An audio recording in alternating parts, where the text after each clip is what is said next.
사람은 연약함이 실존입니다. 연약함 피할 수 없는, 그게 인생이죠. 수많은 연약함이 우리 안에 있습니다. 강한 척 하더라도 우리 자신이 얼마나 연약한지, 몸에 자그마한 이상만 와도 깜짝깜짝 놀라고, 무슨 말 한마디만 들어도 깜짝깜짝 놀라는 것이 우리 인생입니다. 그래서 모든 사람은 자신 안에 있는 그런 연약함을 인식하고 있기 때문에 무언가를 의지하며 삽니다. 하다못해 자기 주먹이라도 의지해야 사는 것이 인생인 것입니다. 인간뿐이 아니죠. 동물과 식물 다 마찬가지입니다. 생명체는 무엇인가를 의지하고 또 무언가를 기대면서 사는 그런 존재며, 그런 욕구가 그 존재 안에 다 내재되어 있습니다. 무엇을 의지하며 사느냐, 그것이 그 사람의 운명을 결정합니다. 예레미야 선지자는 말하기를, 나 여호와가 이같이 말하노라. 무릇 사람을 믿으며 혈육으로 그 권력을 삼고 마음이 여호와에게서 떠난 그 사람은 저주를 받을 것이다. 의지하지 말아야 할 것을 의지하고 살 때 그게 저주의 근거가 된다는 거예요. 우리가 의지해야 할 분 오직 하나님밖에 없는 줄 믿습니다. 왜요? 하나님이 나를 지으셨잖아요. 하나님이 온 세상을 다스리는 왕이시잖아요. 우리가 가는 우리의 인생길 처음부터 끝까지 하나수부터 백까지 다 주장주관하시는 분이 우리 하나님이시잖아요. 맞아요? 그 하나님이 햇빛을 주시고 비를 내려주시고 입을 것 먹을 것 마실 것 다 주시는 분이 하나님이신데, 네? 그러니 우리는 하나님만 의지하고 하나님만 바라보며 살도록 지음받은 하나님의 피조물들인데, 하나님은 눈에 안 보여요. 그래서 눈에 보이는 것을 자꾸 찾아요. 그래서 그 눈에 보이는 것을 자꾸 의지하려고 하는 그런 욕구가, 그런 심리가 우리 안에 있습니다. 그래서 이 세상에는 두 종류의 사람이 있는 거예요. 하나님을 의지하며 사느냐? 네. 아니면 하나님 아닌 다른 것을 의지하며 사느냐? 딱 두 가지예요. 그런데 여기 11절에 보니까 그날이 온대요. 그날. 12절에서는 그날을 가리켜 여호와의 날 이렇게 말해요. 이 그날, 여호와의 날은 어떤 날이냐? 지금은 감추어져 있지만 모든 것이 백일하에 드러나는 날. 네? 지금은 하나님을 의지하고 사는 사람, 또 하나님 아닌 다른 것을 의지하고 사는 사람이 별 차이가 없을 때가 있어요. 때로는 하나님 아닌 다른 것을 의지하고 사는 인생들이 더 잘 나가는 것 같아요. 이게 지금 세상이에요. 그런데 그날이 온대요. 여호와의 날이 온대요. 그날, 심판의 날, 하나님의 공의가 온 천하에 드러나는 날. 하나님의 하나님 되심이 지금은 감추어져 있지만 그것이 백일하에 인간의 눈으로 손으로 만지고 볼 수 있도록 드러나는 날이 오는데, 바로 그날 여호와의 날이랍니다. 그러면서 그날은 어떤 날이냐? 오늘 말씀으로 결론을 내리면 이런 거예요. 따라합시다. 하나님 아닌 다른 것을 의지하고 사는 인생들을 심판하는 날. 지금은 잘 몰라요. 하나님 아닌 다른 것 의지하고 다른 거 섬겨도 잘 몰라요. 네. 그런데 그날이 오면 하나님 아닌 다른 것을 의지하고 사는 인생들이 어떻게 되는지가 백일하에 환하게 드러나게 된대. 우리는 하나님의 백성이에요. 하나님을 의지하고 살아야 할 하나님의 자녀인 줄 믿습니다. 그래서 오늘 이 말씀을 보면 우리가 의지하지 말아야 할 것 먼저 세 가지를 이야기해요. 첫째는 자기 자신을 의지하지 말라. 너 자신을 의지하지 말라. 네.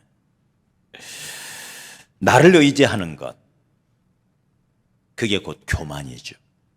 교만이라고 하는 것은 나를 의지하고 나를 자랑하고 나를 내세우고 나를 드러내고 나를 나타내는 것, 이게 교만이에요.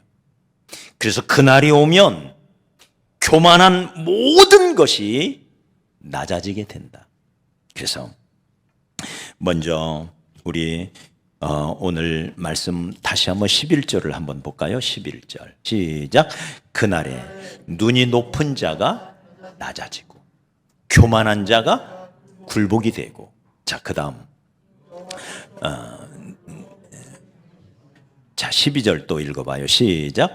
대저 만군의 여호와의 날이 모든 교만한 자, 거만한 자, 자고한 자에게 임하리니 그들이 낮아지리라. 스스로 높아진 모든 것들은 낮아지고 하나님만이 높아지는 날, 이 날이 여호와의 날이래요. 그러면서 그걸 실감나게 이렇게 13절 이하에서는 표현합니다. 레바논의 높고 높은 모든 백향목 바산의 모든 상수리 나무가 꺾이고, 높은 것들은 다 꺾인대요. 14절에 보면 모든 높은 산과 모든 솟아오른 큰 작은 언덕과 모든 높은 망대와 모든 견고한 성벽이 다 낮아지리라. 우리 하나님 앞에 겸손합시다. 겸손해야 돼요. 하나님만 높임을 받아야 돼요. 왜요? 이 세상은 하나님이 만드셨잖아요. 홀로 한 분이신 분, 우리 하나님이시잖아요. 하나님이 만드셨기에 하나님이 이 모든 세상을 지배하고 다스리지요. 그래서 우리 하나님이 왕이신 거예요. 맞아요? 그래서 영광은 하나님만 받으셔야 돼요. 할렐루야. 그날이 오면 높아졌던 모든 것은 낮아지고 낮아졌던 하나님만 높아지신다. 하나님만 높임을 받는 날이다. 그러므로 사랑하는 여러분, 내 안에 있는 여러 가지 하나님이 주신 능력들이 있어요. 그게 지식일 수가 있어요. 그게 나의 경험일 수가 있어요. 남이 가지고 있지 않은 남다른 열정일 수가 있어요. 끈기도 될 수가 있고요. 네. 남이 하지 못한 남다른 경험이 있을 수가 있어요. 하다못해 어떤 사람은 주먹이라도 강해요. 그래서 그걸 의지하는 거예요. 자꾸 의지하는 그 모든 것이 교만으로 나타납니다. 하나님만 의지해야 할 줄 믿습니다. 하나님 아닌 다른 것을 의지할 때 그것은 다 낮아지게 될 것입니다. 우리가 13장, 우리 이사야 13장부터 보면 수많은 제국들과 민족들이 하나님 앞에 심판을 당하는 모습들을 기록을 합니다. 바벨론 제국을 필두로 하여 아수르 제국, 두로, 시돈, 블레셋, 모압, 구스, 또 애굽까지 수많은 민족들, 제국들의 이름이 나와요. 그들이 하나님 앞에서 심판을 받는데 그 심판받는 이유가 단 하나예요. 똑같이. 뭐냐? 교만해졌다. 여러분, 교만이 오면 망합니다. 항상 우리가 루터가 했던 말 기억하고, 하나님을 섬기는데 무엇이 가장 중요합니까? 첫째는 교만이다. 다음으로 중요한 것이 무엇입니까? 다음으로도 교만이다. 교만. 항상 주의해야 할 것. 네? 항상 주의해야 할 거, 우리 스스로가 높아지는 거. 높아지는 순간 어깨에 힘이 들어가고 목에 힘이 들어가고. 네. 그래서 나를 나타내기 시작하고 나를 자랑하기 시작해요. 잠언 27장 2절에 타인이 너를 칭찬하게 하고 네 입으로는 하지 말아라. 네 입으로 네 자신을 자랑하지 말아라. 우리는 무언가 조금 이루고 나면 자꾸 자랑하고 싶어요. 이야기하고 싶어져. 그래서 무언가로부터 누군가로부터 인정받고 싶어요. 이런 심리가 우리 안에 있어요. 사실 인생의 싸움은 바로 이런 심리와의 싸움이에요. 나를 나타내고 내가 인정받고 싶고 나를 자랑하고 싶고. 네. 고린도후서 10장 17절에 자랑하는 자가 있다면 그는 주 안에서 자랑할지니라. 무슨 말이에요? 이거 다 주님이 하셨다. 주님만 자랑하라 이 말이에요.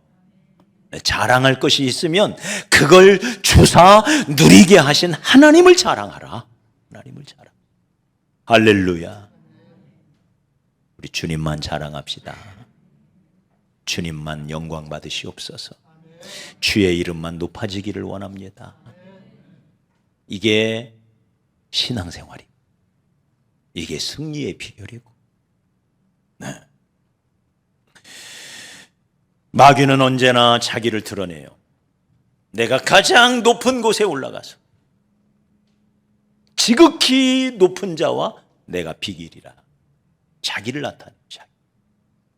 그러나 예수님은 철저히 섬기는 종으로 오셔서 자기를 죽여. 그래서 성경은 그런 예수님을 가리켜 죽기까지 복종하셨다. 철저히 자기를 감추었다는 거예요. 그러면서 자기를 따르는 제자들에게 끊임없이 말합니다. 나는 내 뜻을 행하러 오지 않았다. 나는 아버지의 뜻을 행하러 왔다. 나는 아버지의 뜻을 위하여 나는 십자가에 내 자신을 죽이노라. 그래서 예수님이 가는 곳마다 누가 나타나요? 하나님이 나타나.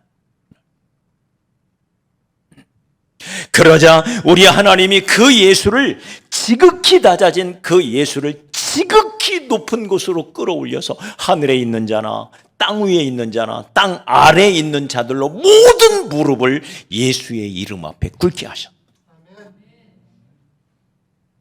우리 자신을 낮춰야 할 줄 믿습니다. 철저히 하나님 앞에서 사람 앞에서 우리 자신을 낮출 때 때로 자존심이 상할 때가 있어요. 기분이 상할 때도 있고요. 그때마다 오늘 말씀을 기억해서 나는 낮아져도 괜찮다. 우리 하나님만 높임을 받으시면 된다. 그리고 결국 하나님이 나를 높이실 것이다. 나는 낮아지리라. 이 마음으로 살아가는 그런 저와 여러분이 되어야 할 줄 믿습니다. 두 번째는 물질을 의지하지 말아요. 그래서 여기 16절에 보니까 다시스의 모든 배를 깨뜨려 버릴 거다. 이 배가 뭐예요? 무역하는 배들이죠. 무역. 경제적 번영을 가져오는 무역하는 데 필요한 것들이 배입니다. 배.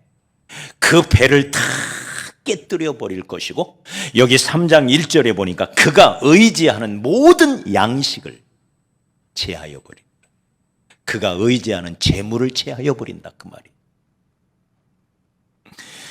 여러분 오늘날 우상은 물론 여전히 많은 사람들이 지금도 점집을 드나들고 하나님 아닌 다른 것들을 섬기면서 그 앞에 절하는 인생들이 참 많이 있습니다. 신자들 중에도 그런 사람들이 있답니다. 어떤 전도하님한테 들었는데 이 전도하님이 담임 목사님하고 함께 신방을 가는데 교회에 열심히 나오시고 새벽 기도에도 빠지지 않는 어떤 성도님이 처녀 보살집에서 나오더래. 그래서 그분을 차에 태우고 이렇게 집에 가는데 이 성도님이 엉엉 울면서 이렇게 말하더래요. 제가 새벽마다 하나님께 기도를 드리는데 하나님이 들어주시지 않는 것 같아서 언제쯤 들어주실까 알아보기 위해서 그래서 처녀보살한테 갔다는 거예요.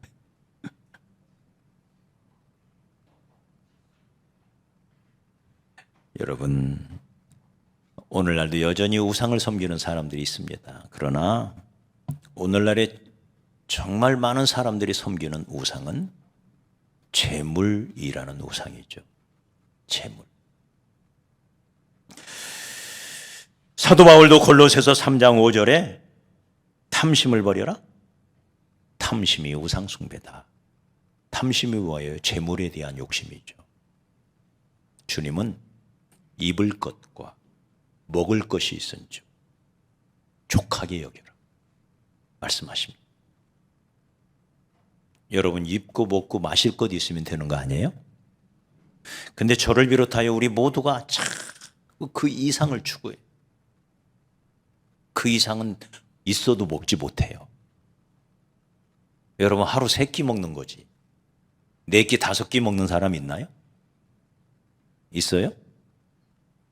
없잖아요. 아, 3끼는 같은 3끼지만 뭘로 먹느냐가 달라요? 여러분, 아무리 부자들도 좋은 거 실컷 먹을 것 같지만요, 정작 부자들이 먹는 걸 보면요, 요만큼 먹고 끝나요. 우리처럼 부대찌개 못 먹어요. 감자탕 못 먹어요. 그 맛있는데 못 먹어요. 네? 진짜 잘 먹는 것은 가난한 사람들이 잘 먹어요. 그러니까 욕심 부리지 말라는 거예요. 아무리 잘 먹어봤자 하루 3끼고요. 하루 3끼 막 기름진 거 정말 맛있는 거 마음대로 먹을 것 같지만 정작 부자들은 못 먹어요. 조금 먹고 말더라고요. 네. 그래서 성경 말씀이 진린 거예요. 입을 것과 먹을 것이 있은즉 족한 줄로 알아라. 할렐루야. 오늘 아침 밥 맛있게 먹었다. 오늘 점심 한 끼 맛있게 먹는다면 행복한 줄 알아야 돼. 할렐루야.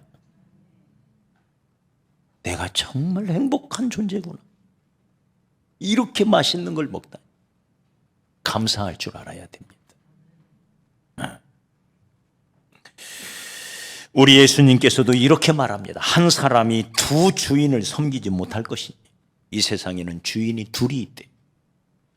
혹 이를 미워하고 저를 사랑하거나 혹 이를 중히 여기고 저를 경히 여김이라. 너희가 하나님과 재물을 겸하여 섬길 수 없느니라. 이 세상에 두 주인이 있대요. 첫째는 하나님이라는 주인과 또 하나는 마귀 사탄이 아니라 누구? 재물이래요. 재물. 네, 두 주인이에요.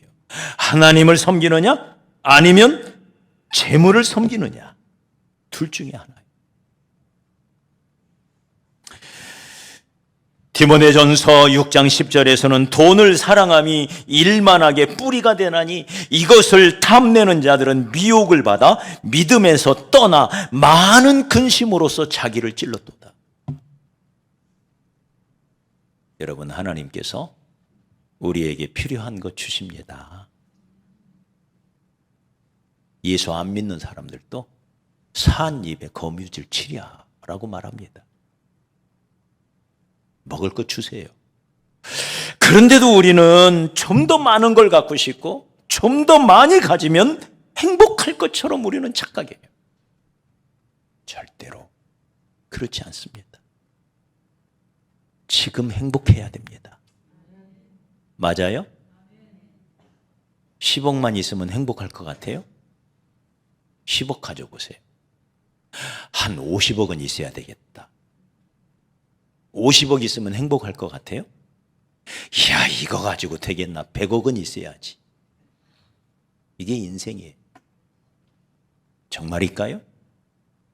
저희 어렸을 때는 집에 쌀 한 가마만 있으면 남 부러울 것이 하나도 없었어요. 쌀 한 가마면 됐어요. 네? 지금 쌀 한 가마 없는 분 있나요? 집에? 없잖아요. 얼마나 감사해요. 그렇기 때문에 물질이라고 하는 것, 눈에 보이는 것이기 때문에 너무나 매력적입니다. 통장에 동그라미 숫자 다 보이잖아요. 너무나 매력적인 것이기 때문에 이것이 우리를 유혹해요. 그래서 이것 때문에 근심하게 되고, 주님께서 일찍이 가나안 땅을 준비하고 계실 때에 이스라엘 백성들에게 끊임없이 하셨던 말씀이 있어요.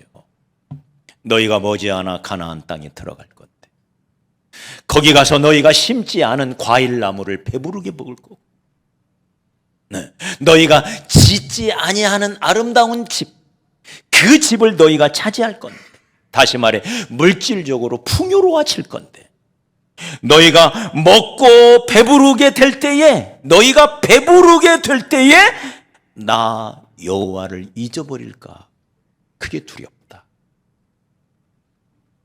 네? 실제로 사사기에 보면 그게 그대로 이루어지죠. 먹고 배부르게 되니까 하나님을 잊어버려.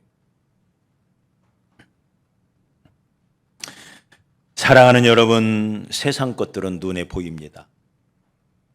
그러나 하나님은 눈에 보이지 않아요. 그래서 눈에 보이는 세상 것을 자꾸 추구하려는 성향이 있어요.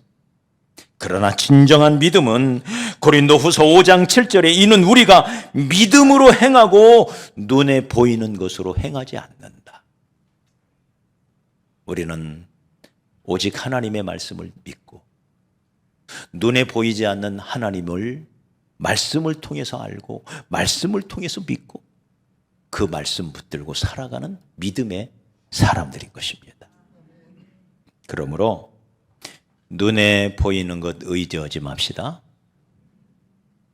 하나님의 나라는 물질에 있지 않아요. 교회가 세워지는 것, 물질도 필요하죠. 하나님은 필요 없다고 말씀하지 않아요. 그러나 필요하면 하나님이 물질도 주시는 거예요. 누가 주시는 거예요? 하나님 주시는 거예요. 그것을 주사 누리게 하시는 하나님을 바라보고 하나님을 의지하며 살아야지. 마치 어린아이에게 아빠가 선물을 주면 어린아이는 그 선물을 받고 방으로 뛰어들어가요. 그리고는 정신없이 정신 팔려가지고 아버지가 준, 아빠가 준 그 선물만 가지고 놀아요. 정작 그 선물을 준 아빠는 잊어버려요. 우리가 그렇다는 거예요. 하나님이 주사 누리게 하시는데 그걸 주사 누리게 하시는 하나님은 잊어버리고 눈에 보이는 그 선물, 눈에 보이는 물질만 따라갑니다. 그리고 어느 날 그것을 의지하기 시작합니다. 그런데 열왕기하 18장 말씀에 보니 이제 네가 너를 위하여 저 상한 갈대 지팡이 애굽을 의지하는도다. 이 세상, 눈에 보이는 이 세상은 썩은 갈대 지팡이래요. 어떤 사람이 산을 오르다가 발을 삐었습니다. 그래서 더 이상 오르지를 못하고 내려가야지 하고 내려가다가 발을 삐어 내려오다 보니 얼마나 힘들어요. 마침 나뭇가지가 있어서 그걸 지팡이 삼아서 내려오다가 그게 썩은 나무였어요. 겉으로는 멀쩡했는데 그걸 의지하고 내려오다가 그게 부러지면서 중상을 입고 말아요. 갈대 지팡이가 꼭 그와 같아. 저는 이 말씀을 잘 이해를 못했어요. 그런데 제가 성지순례를 가면서 갈대를 보았어요. 팔레스타인에서 자라나는 갈대를. 아하, 갈대가 이럴 수도 있구나. 네. 갈대의 크기가 5m가 넘어요.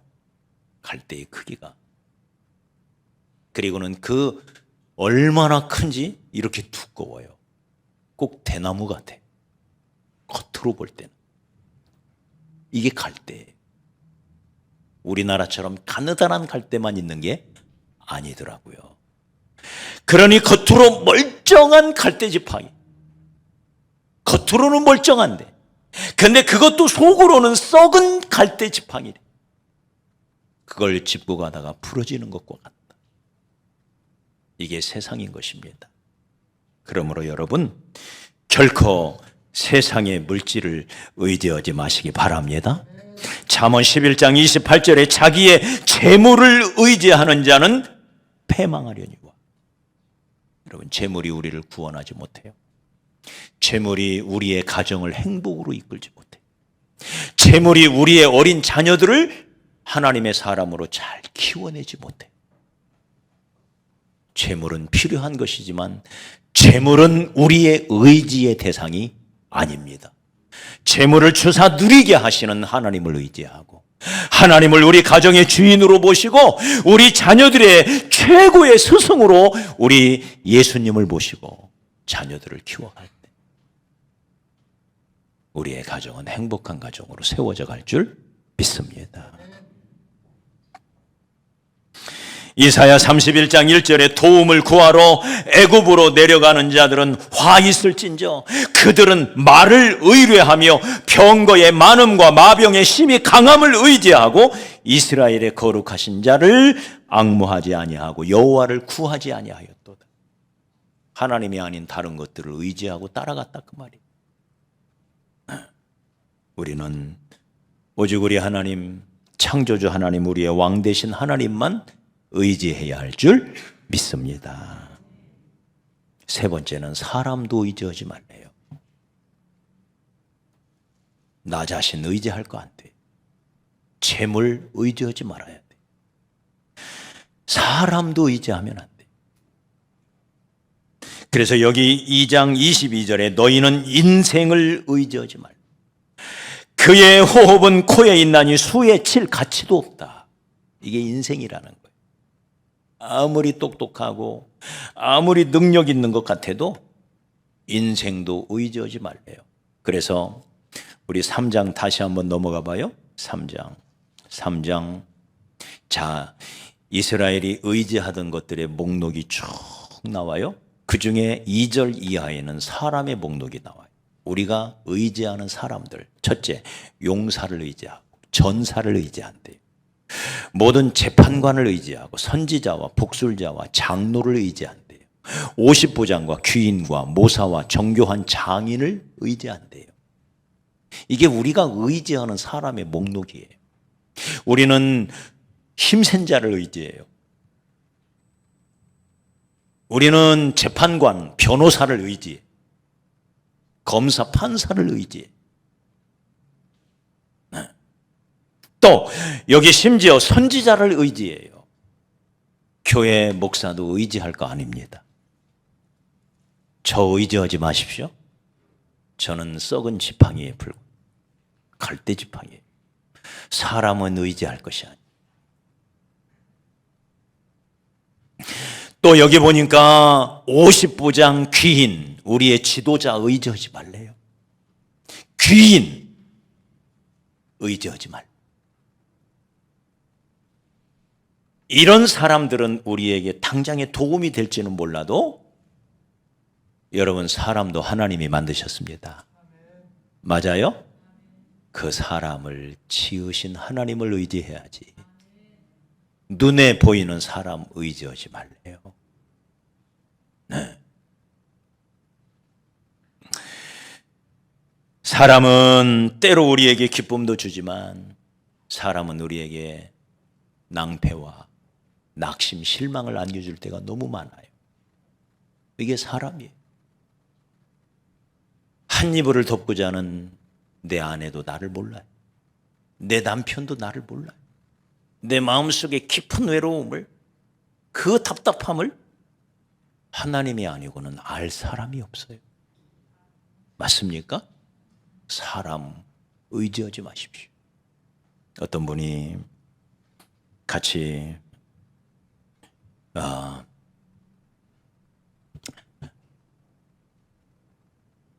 자기가 아들을 의지했대요. 아들이 참 똑똑하더라고요. 믿음도 좋고 또 부모에게 아주 효도를 하더라고요. 좋은 직장에도 또 취직을 했어요. 아들을 의지한 거예요. 아들을. 네. 근데 이 어느 날 아들이 문자를 보낸 거예요. 엄마, 내가 휴대폰이 분실되어서 내 친구 휴대폰 빌려가지고 문자를 보내니까 여기로 돈 보내라고 이렇게. 네. 그래서 떨렁 보냈대요. 1,500만 원을 보냈대. 어떻게 됐을까요? 네? 보이스피싱인 거예요.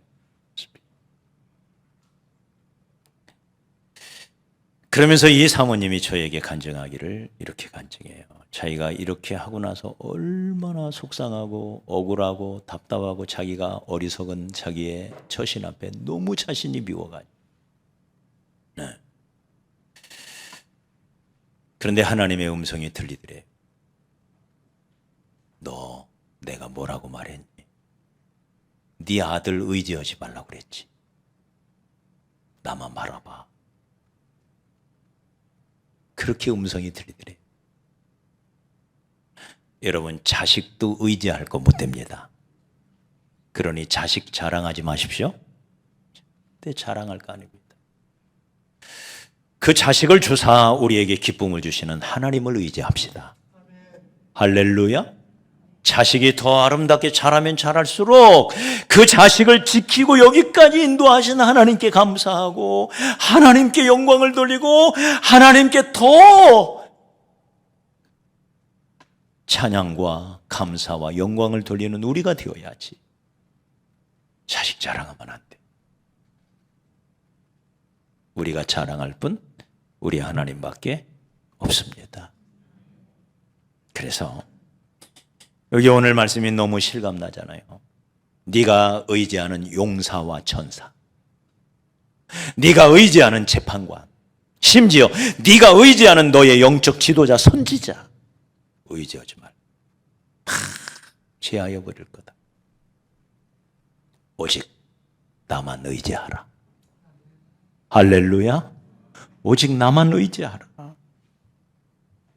그래서 잠언 29장 25절에 사람을 두려워하면 올무에 걸리게 되거니와 여호와를 의지하는 자는 안전하리라. 하나님만이 진정한 평안함을 우리에게 주시는 것입니다.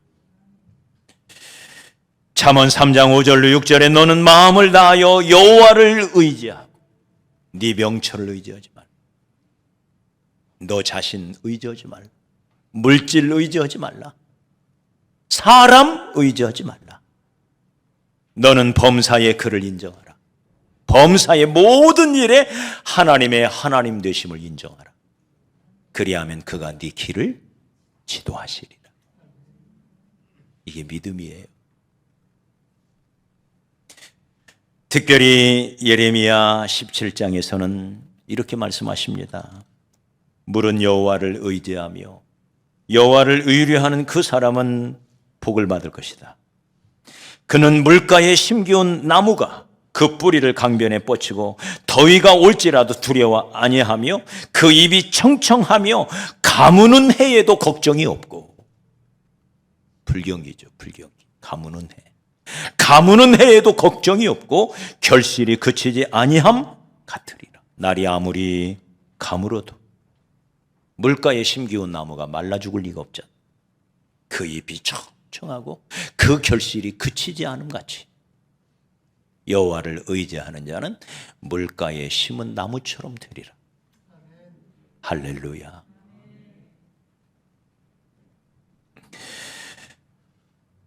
인생을 살아보다 보면 사방이 우겨쌈을 당하는 것처럼 답답한 때가 있습니다. 전후좌우의 모든 문이 다 막히고 어디로 가야 할지, 무엇을 해야 할지, 도대체 어떻게 해야 할지 앞이 캄캄한 상황이 벌어질 때가 있습니다. 그러나 여러분, 사방의 문이 아무리 닫혀도 항상 열려 있는 문이 있습니다. 그 문은 하늘문입니다. 믿습니까? 하늘문은 닫히지 않아요. 항상 나를 위하여 열려 있는 그 하늘문을 향하여 두 손 들고 나가시기를 바라고, 우리 하나님의 도우심을 굳게 믿고 그 하나님만 의지하고 하나님을 향해 달려가는 저와 여러분이 되었으면 좋겠습니다.